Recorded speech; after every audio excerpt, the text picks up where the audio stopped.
વિશ્વે વેદિક ધર્મ મર્મ મહિમા સત્સંગ વિસ્તારકમ વાત્સલ્યમ કરુણા અહો જન જને આકર્ષણમ અદ્ભુતમ દાસત્વમ ગુરુ ભક્તિ નિત્ય ભજનમ સંવાદિતા સાધુતા નારાયણ રૂપ સ્વામી પ્રમુખમ વંદે ગુરુમ મુક્તિદમ. શ્રી સ્વામિનારાયણ ભગવાનની જય. અક્ષર પુરુષોત્તમ મહારાજની જય. ગુણાતીતાનંદ સ્વામી મહારાજની જય. પ્રમુખ સ્વામી મહારાજની જય. પ્રગટ ગુરુ હરિ મહંત સ્વામી મહારાજની જય. સુરત અક્ષરધામ મહોત્સવની જય. દરેક દિવ્ય હરિભક્તોને રમા એકાદશીના જય સ્વામી નારાયણ. આમ તો આજનો દિવસ એટલે કે રમા એકાદશી, આવતીકાલે વાઘ બારસ, પછી ધનતેરસ, પછી કાળી ચતુર્દશી અને પછી દિવાળી. ખરેખર આજથી એકાદશીથી એ દિવાળીના દિવસોની શરૂઆત થઈ ગઈ. પરંતુ આ રમા એકાદશી આજનો દિવસ એટલે કયો? તો આમ તો દુનિયાની અંદર જ્યારે અમેરિકાના હોય કે પછી ઇંગ્લેન્ડના હોય કે પછી દક્ષિણ આફ્રિકાના હોય કે આબુધાબીના કોઈક ભારતીય હોય, એ દિવાળી કરવા માટે પરદેશ જે રહેલ છે તે પોતે દેશની અંદર આવે છે. આજે કોઈક શહેરના કોઈક વ્યક્તિઓ હોય, માણસો હોય, તે દિવાળી કરવા માટે એ પોતાના ગામડે આવે છે. એટલે આમ દુનિયાના લોકો જોવો ને તો દિવાળી કરવા માટે ઘરે આવે એટલું કહી શકીએ. પરંતુ વિશ્વ વંદનીય પરમ પૂજ્ય પ્રમુખ સ્વામી મહારાજે આ પવિત્ર દિવસે આપણા સૌના માટે એ દિવાળીની શરૂઆત થતી હતી, છતાં પણ પોતે ગૃહત્યાગ કર્યો. શા માટે?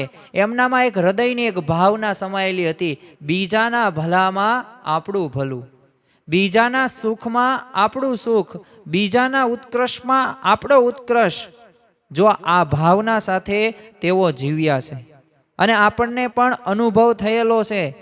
એ ઘણા બધા લાખો પત્રો હોય, 7.5 લાખ કરતાં વધુ પત્રો પ્રમુખ સ્વામીમાં જે લખેલા છે. એ 1100થી વધુ મંદિરોનું નિર્માણ હોય, 2 અક્ષરધામની ભેટ આપી, હજારો કરતાં વધુ સંતોની ભેટ આપી. એ હરિભક્તો માટે એ સતત એ વિચરણ એમને કરેલું છે. એમને ક્યારેય તે જમવાનો સમય નથી જોયો, પણ ભક્તના હૃદયના જે ભાવો છે એ પૂરા કર્યા છે. એટલે એમનું જીવન સૂત્ર હતું, બીજાના ભલામાં આપણું ભલું. અને ખરેખર આજે BAPS સંસ્થા જે વિશ્વ ફલક ઉપર છે, તો એનો કોઈ શ્રેય માત્ર જતો હોય તો આમ તો આપણી ગુણાતીત ગુરુ પરંપરા, પરંતુ સાથે સાથે પ્રમુખ સ્વામી મહારાજે પણ એ હિન્દુ ધર્મનો દિગ્વિજય કર્યો છે. અને આ આપણે ભેટ ગણી શકીએ. તો ખરેખર આ ઐતિહાસિક દિવસની આજની સ્મૃતિ સાથે આપણે પ્રમુખ સ્વામી મહારાજના અલ્પ એવા પ્રસંગો, વાક્યોની થોડીક સ્મૃતિ કરીએ. કારણ કે આપણને પણ ખ્યાલ આવે કે બીજાના ભલામાં આપણું ભલું એ બોલવાનું તો સરળ લાગે, પરંતુ એ રીતે જીવવું ને તો આખી જિંદગી વહી જાય છે. પરંતુ એમનામાં શું હતું? એમનામાં કેવા સદ્ગુણો યુક્ત હતા? આમ તો પોતે સર્વકળા કોવિંદ હતા, બધાય ગુણો એમનામાં જોવા મળતા હતા. પરંતુ આજે આપણે 1-2 મુદ્દા વિશે વાત કરવાની છે આજના દિવસે, અને એમનામાંથી આપણે શીખવાનું છે પ્રસંગો ઉપરથી. પહેલે જ તે આપણે વાત કરીએ તો પ્રમુખ સ્વામી મહારાજ ના જીવનની અંદર એ આજ્ઞા પાલનની તત્પરતા એટલી જોવા મળતી હતી. પહેલેથી જ તે શ્રીજી મહારાજની જે નિયમ ધર્મ હોય એ નિયમ ધર્મયુક્ત પોતાનું જીવન વ્યતીત કરતા હતા. એ પછી એકાદશીનો ઉપવાસ હોય કે પછી નિત્ય સાયંકાળે ભગવાનના મંદિરે તેમને દર્શન કરવા માટે જવાનું હોય, તો આ બધા પ્રકારના નિયમ ધર્મયુક્ત જીવન એ શાંતિ ભગતનું પહેલેથી જોવા મળતું હતું. હવે જ્યારે શાસ્ત્રીજી મહારાજનો પત્ર આવ્યો અને એમના વિગત સાંભળીને તરત તે શાંતિલાલે બધા મિત્રોને કીધું. હવે આ સમય કેવો હતો? તો આજનો જ દિવસ એ આપણને ઇતિહાસની અંદર એ સુવર્ણ અક્ષરો ઉપર લખાઈ ગયો છે. કારણ કે આજના જ દિવસે હવે પ્રમુખ સ્વામી મહારાજને ક્રિકેટ બહુ ગમતું હતું. એટલે આપણે ક્રિકેટ જે રમીએ છીએ એવી જ રીતે પ્રમુખ સ્વામી મહારાજ બાળપણની અંદર તેઓ મિત્રો સાથે ક્રિકેટ રમતા હતા. હવે બધાએ નક્કી કરેલું હતું, બધા મિત્રોએ, કે આપણે ક્રિકેટના બધા સાધનો લેવા માટે જવું છે અને તૈયાર પણ થઈ જાય છે. પણ ત્યાં શાસ્ત્રીજી મહારાજનો પત્ર આવે છે અને અગાઉથી જ તે શાસ્ત્રીજી મહારાજને કહેલું હતું કે તમારે જ્યારે તમે કહો ને તમારી આજ્ઞાની હું રાહ જોઉં છું. મારે સાધુ થવું છે. અને ત્યારે પત્ર આવ્યો અને વિગત સાંભળી અને તરત તે શાંતિલાલે બધા મિત્રોને કહી દીધું કે સારું, તૈયાર છું જ તે. અને ત્યારબાદ તમામ મિત્રોને પણ એટલું કહી દીધું કે શાસ્ત્રીજી મહારાજનો પત્ર આવ્યો છે એટલે મારે તો જવું છે અને હું જવાનો છું, એટલે પાછો કંઈ આવવાનું નથી જ, તે મારે સાધુ થવાનું છે.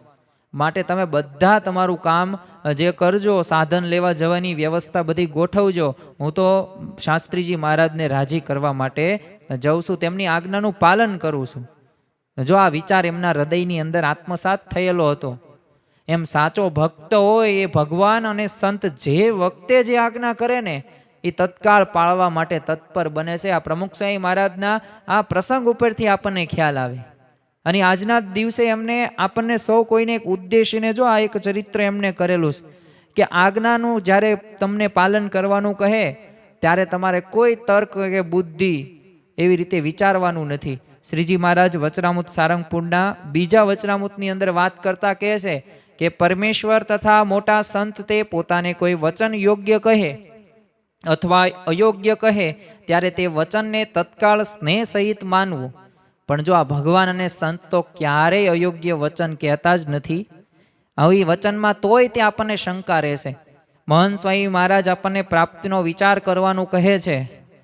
એ સત્સંગ શિક્ષણ પરીક્ષા આપવાની આજ્ઞા કરે છે. એ નિયમ ધર્મયુક્ત આપણું જીવન હોવું ખૂબ જરૂરી છે. તો એ બધાય નિયમ ધર્મ અને આજ્ઞાનું આપણે પાલન કરવાનું છે. હવે વચનમાં આપણે વિશ્વાસ રાખીને આગળ વધવાનું છે. કારણ કે જેટલું વચનમાં વિશ્વાસ હશે ને એ જ ભક્તોના કાર્યો થયા છે. જો નરસિંહ મહેતા હોય કે મીરાબાઈ હોય કે આરુણી હોય કે ઉપમન્યુ હોય કે સત્યકામ જાબાલીન હોય કે એકલવ્ય હોય, આ બધા ઇતિહાસના દ્રષ્ટાંતો આપણને કહે છે, એક સમજાવે છે કે ગુરુના વચનમાં વિશ્વાસ રાખીને મંડી પડવું. જો ભગતજી મહારાજ એ ગુણાતીતાનંદ સ્વામીની જેમ જીભ વળતી ને એમ ભગતજીનો દેહ વળતો, તો એમને ક્યારેય તે તર્ક વિતર્ક કરી નથી. એ આજ્ઞામાં ભળ્યા જ છે. એ આપણી ગુણાતીત ગુરુ પરંપરા સામે જોઈએ અને એમના પ્રસંગો સાંભળીએ ને ત્યારે આપણને ખ્યાલ આવે. આ તકે મારે તમને એક પ્રસંગ ભગતજી મહારાજનો કહેવો છે. આ પ્રસંગ સાંભળીને આપણને ખ્યાલ આવશે કે ખરેખર ગુરુ વાળે ને એમ દરેક શિષ્યોએ વળવું જોઈએ અને એવી રીતે કરવું જોઈએ. હવે એક દિવસ ભગતજી મહારાજ મંદિરના ચોકમાં છે ને ભજન કરતા કરતા એક નવી હવેલી પાસે એક ચૂનો કાલવતા હતા. અને એવામાં તે ગણોદના અભયસિંહ દરબાર ગુણાતીતાનંદ સ્વામી પાસે આવીને બેસે છે. અને સ્વામીએ છે ને અભયસિંહ દરબારને કીધું, દરબાર મને એક આશ્ચર્ય થયું છે કે કેળે તો કેળા પાકે પણ આજ તો થોરે કેળા પાક્યા છે. તે શું ઓલો પેલો ચોકમાં ચૂનો કાલવે છે એ તો દરજીનો છોકરો, પણ મોટા મોટા યોગીઓને પણ દુર્લભ એવી છે ને સ્થિતિ એને પ્રાપ્ત કરી છે. પણ તો વિચાર કરો, ગુણાતીતાનંદ સ્વામીનો આ અભિપ્રાયમાં જે અશક્ય છે ને એ પ્રાગજી ભક્તે પણ શક્ય બતાવ્યું અને એનો જો એક નિર્દેશ કરે છે. શા માટે? કારણ કે એ પ્રાગજી ભગતના જીવનની અંદર એ નિષ્કાન સ્વામીના કીર્તનની કડી હતી ને, એ કડી એના જીવનની અંદર એ આપણને જોવા મળતી હતી કે ગુરુ વાળે તેમ વળવું, અહંતા મમતા મનની તજી. એટલે કે જ્યારે જ્યારે એ સ્વામીએ પ્રાગજી ભક્તને એ સેવા માટે જો આજ્ઞા કરેલી છે ને આદેશ આપ્યો છે ને, તેવા જ સમયની અંદર ભગતજી મહારાજે ક્યારેય તે એમાં શંકા કરી નથી. એ આજ્ઞાનું પાલન જ કરેલું છે. ગુણાતીતાનંદ સ્વામી એક વખત એમને આજ્ઞા કરી કે ગિરનાર બોલાવીને આજ્ઞા કરી. હવે 500 પાવડા ને 500 ટોપલા તૈયાર કરવાનું કીધું, સંતોનું વતું કરવાનું કીધું, ચંદની સીવવાની કીધી. હવે જો આમ સામાન્ય રીતે આ બધી તે એવી આજ્ઞા હતી કે જે અશક્ય હતી. ગિરનાર તો નિર્જીવ કહેવાય, એ થોડીક ગુણાતીતાનંદ સ્વામી પાસે આવે. હવે જુનાગઢ મંદિરની અંદર 200 પાવડા ને 500 ટોપલા ક્યાંથી લાવવા? હવે સંતોનું વતું કરાવવું હોય, ચંદની સીવવાની, અશક્ય કાર્ય. પણ છતાં પણ એ પ્રાગજી ભક્ત પાસે એવા કારણો હતા, કહી શકે એમ હતા, પણ નો એમને કીધું. તો શા માટે? કારણ કે એમના જીવનની અંદર એમને નક્કી કરી નાખ્યું કે ગુરુ જેમ કહે ને એમ કરવું છે. એ એટલી શ્રદ્ધાથી પોતે સમર્પિત થઈ ગયા. એટલે એ સમર્પિત થઈ ગયા એટલે એ ગુણાતીતાનંદ સ્વામીએ એ અભયસિંહ બાપુને કીધું કે થોરે કેળા પાક્યા છે. તો ખરેખર આપણા જીવનની અંદર તે ડગલે ને પગલે આપણને જે સત્પુરુષ આજ્ઞા કરે છે એ દરેક આજ્ઞાનું આપણે મન કર્મ વચને પાલન કરવાનું છે. જો મન કર્મ વચને જેટલું પાલન થશે ને એટલા સત્પુરુષ રાજી થશે અને ભગવાન અને સત્પુરુષ રાજી થાય તો અશક્ય કાર્ય પણ શક્ય થઈ જાય છે. અને અહીંયા તે જો પ્રમુખ સાંઈ મહારાજ આજના દિવસે એ સહેજ પણ શાંતિલાલ રોકાણા નથી. એ જ ક્ષણે શાંતિલાલ તૈયારી કરવા એ પોતે લાગે છે. અને સ્વામીશ્રી પણ બોલ્યા કે આ સ્વામીની આજ્ઞા થઈ એમાં દિવાળી આવી ગઈ. એટલે શાસ્ત્રીજી મહારાજની આજ્ઞા થઈ ગઈ એમાં બધું આવી ગયું. આપણે તો વ્યવહાર ઘર સંસાર ને એ બધી પ્રકારનું ટેન્શન ને ચિંતા આપણે રાખતા હોઈએ છીએ, પણ વાસ્તવની અંદર રાખવું જોઈએ. અને આપણી ફરજ છે એક પવિત્ર, અને એ ફરજ આપણે નિભાવવી પડે. પણ મુખ્ય પ્રાધાન્યપણે શું કરવાનું છે? આ સત્સંગ કરવાનો છે, સંત સમાગમ કરવાનો છે. અને આ તો આપણે વર્ષો વર્ષ નહીં, જન્મો જન્મથી આ બધું કરતા આવ્યા છીએ.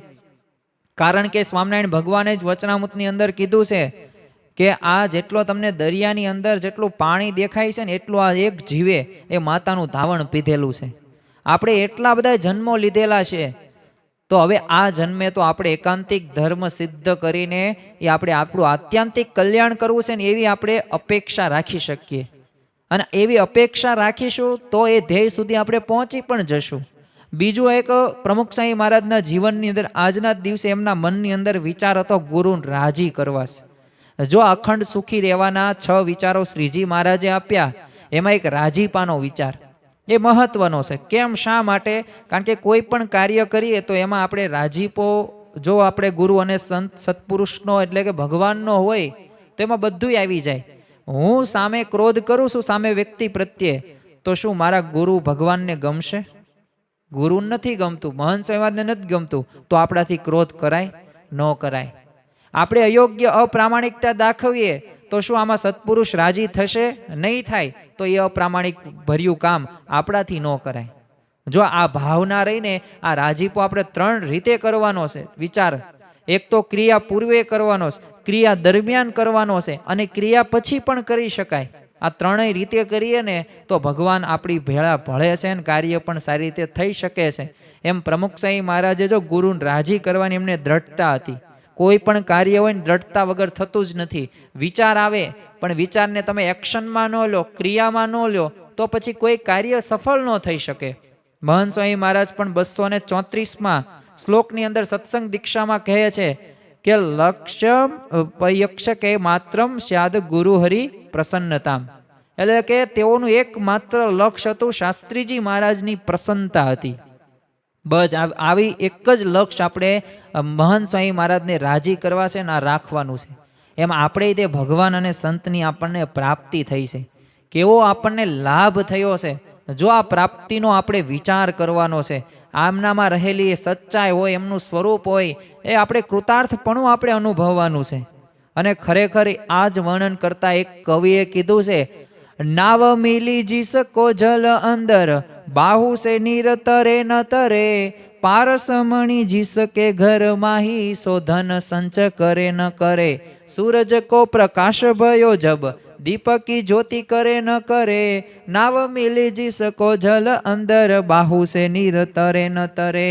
હવે આ 3 કડીઓની અંદર જ તે એ ભગવાનની પ્રાપ્તિ કેવી થઈ છે, એ સત્પુરુષની પ્રાપ્તિ કઈ થઈ છે. તો દરિયાની અંદર તમને નાવ મળી જાય તો કાંઈ હાથથી કાંઈ તરવાનું ન હોય, એ હાથથી તરવાનું મટી જાય. જેમ પારસમણી તમને પ્રાપ્ત થાય તો કાંઈ ધનનો કાંઈ સંગ્રહ કરવાની જરૂર નથી, કારણ કે પારસમણી પ્રાપ્ત થઈ ગઈ છે. એમ ઘરની અંદર સૂરજ આવે તો કાંઈ તમારા કાંઈ દીવાની કાંઈ જરૂર ન પડે, મીણબત્તીની જરૂર ન પડે, ફાનસની પણ ન જરૂર પડે. કેમ? ઘરમાં જ સૂરજ છે. બસ એ જ રીતે આ ભગવાન આવે ને તો આવું કામ થઈ જાય છે. અને ભગવાનની આજ્ઞા એ કરીને થાય છે. કારણ કે ભગવાન કેવા છે? સર્વના સુખના સિંધુ છે.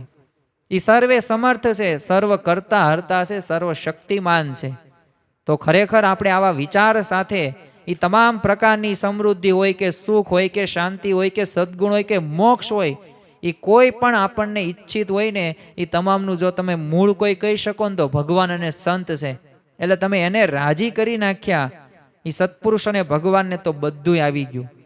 જો મિત્રોએ લાગણી સભર વિનંતી કરી શાંતિલાલને આજના દિવસે, છતાં પણ એમને તેઓ સહેજ ડગ્યા નહીં.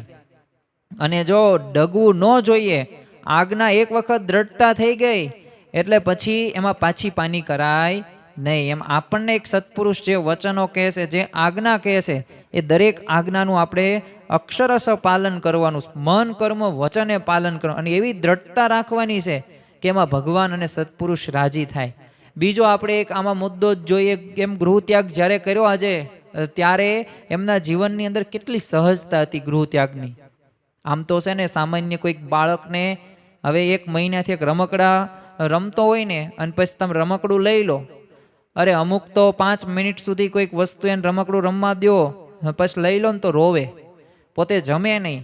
અને અત્યારે તે આપણને મનગમતું ભોજન તમારી સામે તૈયાર હોય અને તમને એમ કે તમારે છે ને આ રસાયણદ્રયાને વિશેષ જીતવાની છે, આ જીવવાને તમને બહુ સ્વાદિયા તમે સ્વભાવના છો ને તો એ ઓછો કરવાનો છે, તો આપણે શું રીસાઈ જઈએ, શું કહીએ, આ છેલ્લી વખત ખાવા દો ને, હવે પછી હું નહીં ખાઉં. એમ આપણે ત્યાગ કોઈ વસ્તુને કરી શકતા નથી. આ પંચ વિષયોમાં જ આપણે એટલું બધું સુખ માની લીધેલું છે, તો ભગવાન અને સંત કે એમ આપણે કરતા જ નથી, એટલે એમાંથી આપણે બહાર આવી શકતા નથી. પરંતુ પ્રમુખ સ્વામી મહારાજે સહજતાની અંદર ગૃહ ત્યાગ કર્યો. વિચાર કરો કે આજનો કોઈક વિદ્યાર્થી, અરે આજ તો 10મા અને 12મા ધોરણવાળો કોઈક વિદ્યાર્થી હોય ને, તો એને હોસ્ટેલની અંદર જવાનું એ ખબર જ છે કે 1-2 વર્ષ ભણવાનું છે, પાછું ઘરે જ આવવાનું છે, આખી જિંદગી માતા પિતા સાથે રહેવાની છે. પણ છતાં પણ પોતે ગૃહત્યાગ કરી શકતો નથી. 1-2 વર્ષ માટે તે હોસ્ટેલમાં નથી જઈ શકતો, એમાંય તે ત્યાં જઈને દરરોજ માતા પિતાને વિચાર કરે કે શું મારા મમ્મી પપ્પા કરતા હશે, અઠવાડિયે 5 તો ફોન કરી નાખે. પરંતુ અહીંયા તો શાંતિલાલે પોતે સહજતાથી ગૃહ ત્યાગ કર્યો. તો આ એમની એક વિશેષતા છે, કારણ કે સ્વામીશ્રી એ સમયે જાણતા હતા કે સ્પષ્ટપણે એમને જો મિત્રોને એટલે જ કહી દીધું કે હવે છે ને ફરીવાર તેઓ પાછા આવવાના નથી. છતાં પણ તેઓ સહેજ પણ એ ખચકાટ નહીં એમના જીવનની અંદર. આટલા મોટા ત્યાગનો એમને કોઈ ભાર નહીં. જો પ્રમુખ સ્વામી મહારાજનું આપણે જીવન ચરિત્ર વાંચીએ, એમાં એક વર્ણન આવે છે, ગજરાજ કાચા સૂત્રાના તાતણાથી તોડે ને, કરતાંય વધુ સરળતા એ શાંતિલાલના પ્રયાણમાં હતી. તો જો જે સહજતા એ ત્યાગના ઇતિહાસમાં પણ કદાચ બીજે ક્યાંય જોવા ન મળે ને, કારણ કે જો ઘણા એ બધા ત્યાગ તો કર્યો જ છે, પણ એમનામાં શું હોય, સંઘર્ષ કંઈક હોય છે, ખચકાટ કર્યું હોય, મનોમંથન પાછ કર્યું હોય, વિચાર કર્યો હોય, અને પછી ગૃહ ત્યાગ કરે. પણ પ્રમુખ સ્વામી મહારાજના જીવનની અંદર આ કોઈ પણ પ્રકારે આવા વિચારો જોવા મળતા નથી. એક વિશેષતા એ પણ છે કે પ્રમુખ સ્વામી મહારાજે જ્યારે ગૃહ ત્યાગ કર્યો ને, સમય અને અવસ્થાની પણ કેટલી વિશેષતા. આમ તો છે ને ભારત સરકાર પણ, ગુજરાત સરકાર પણ છે ને 18 વર્ષની ઉંમર થાય ને પછી તે લાયસન્સ ને એવું બધું આપે છે, અને ઉંમર એક નિશ્ચિત હોય છે.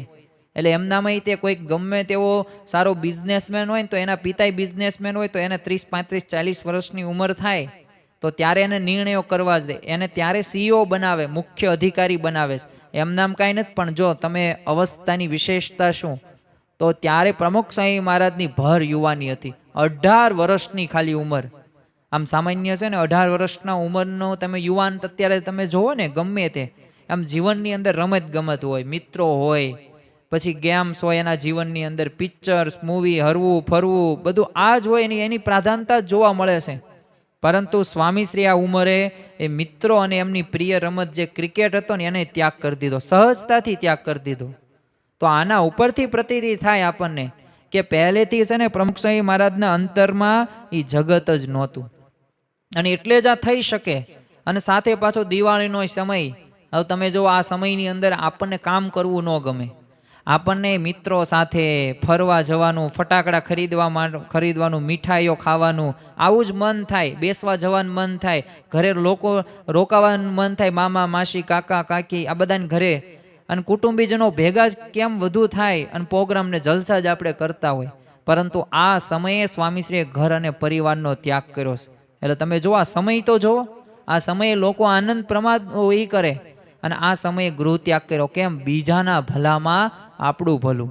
આ ભાવના એમના જીવનની અંદર પોતે આત્મસાત કરેલી હતી. અને અંતમાં જો પરમ પૂજ્ય પ્રમુખ સ્વામી મહારાજનો ગૃહ ત્યાગ રહ્યો ને, એક આપણા સમગ્ર વિશ્વ માટે એક બહુ મોટો ઉપકાર છે, અને જેનું ઋણ આપણે ક્યારેય ચૂકવી ન શકીએ.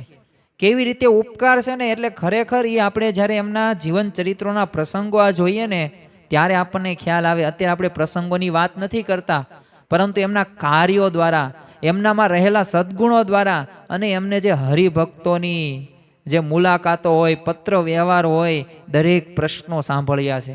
દરેક પ્રશ્નો સાંભળ્યા છે એટલું નહીં, સચોટ સમાધાન કર્યું છે. એટલે ખરેખર આપણા જીવનની અંદર એ મંદિરોની તમે ભેટ જુઓ, સંતો જુઓ, શાસ્ત્રો જુઓ, અનેક લાખો હરિભક્તોની જીવનદોરી બન્યા છે. અને ખરેખર આપણને સૌને સ્વીકાર્યા ને અને આપણામાં પરિવર્તનો કર્યા ને એ જ મોટામાં મોટી વાત. આપણે નિર્વ્યસની બન્યા છીએ. આપણા ઘરની અંદર ઘર સભા થાય છે, અઠવાડિયે આપણે રવિ સભાની અંદર જઈએ છીએ. અને આપણે સમયા ઉત્સવો હોય કે તહેવારો હોય એ કઈ રીતે આપણે ઉજવવા જોઈએ એનું આપણને સચોટ આપણને માર્ગદર્શન પ્રમુખ સ્વામી મહારાજ આપ્યું છે, મહંત સ્વામી મહારાજ આપી રહ્યા છે. એ સુખનો અનુભવ જે તમે આ વિષયોમાંથી સુખ નથી પ્રાપ્ત થતું, કારણ કે એ તો તમને ગમે તેવું સારામાં સારું પણ આઈસ્ક્રીમ તમને આપે તો ઘડીક સુખ આવે, કાયમ માટે એ આઈસ્ક્રીમનું પણ સુખ નથી આવતું. પરંતુ પ્રમુખ સ્વામી મહારાજે, મહંત સ્વામી મહારાજ આપણને કાયમ શાશ્વત સુખ અને આનંદ આપવો છે. એ માટે તેઓ વિચરણ કરી રહ્યા છે. તો ખરેખર આ ગૃહ ત્યાગૃહ એ આપણા લાભદાયી માટે પ્રમુખ સ્વામી મહારાજે એમને આ પગલું ભરેલું. અને આપણા જીવનની અંદર એક આમ રોશની આમ પ્રગટ થાય તો ખરેખર આપણે એમનો ઉપકાર આપણે ચૂકવી શકીએ નહીં, પરંતુ હા, ઉપકાર ચૂકવવા માટે એમની દરેક આજ્ઞા છે, દરેક નિયમ ધર્મ રહ્યા ને એ ચુસ્તપણે આપણે પાલન કરીએ તો ભગવાન અને સંત રાજી રાજી. પ્રમુખ સ્વામી મહારાજે કીધું ઘર સભા કરવી, સબ દર્દો કે એક દવા ઘર સભા, તો એ કરશું તો ખરેખર એ પ્રમુખ સ્વામી મહારાજ, મહંત સ્વામી મહારાજ રાજી રાજીને રાજી જ થશે. એ પ્રમુખ સ્વામી મહારાજને એ રાજી કરવા છે તો સાધુ યોગેન્દ્રદાસ સ્વામીએ પ્રમુખ સ્વામી મહારાજના પદોની અંદર તેમને લખેલું છે.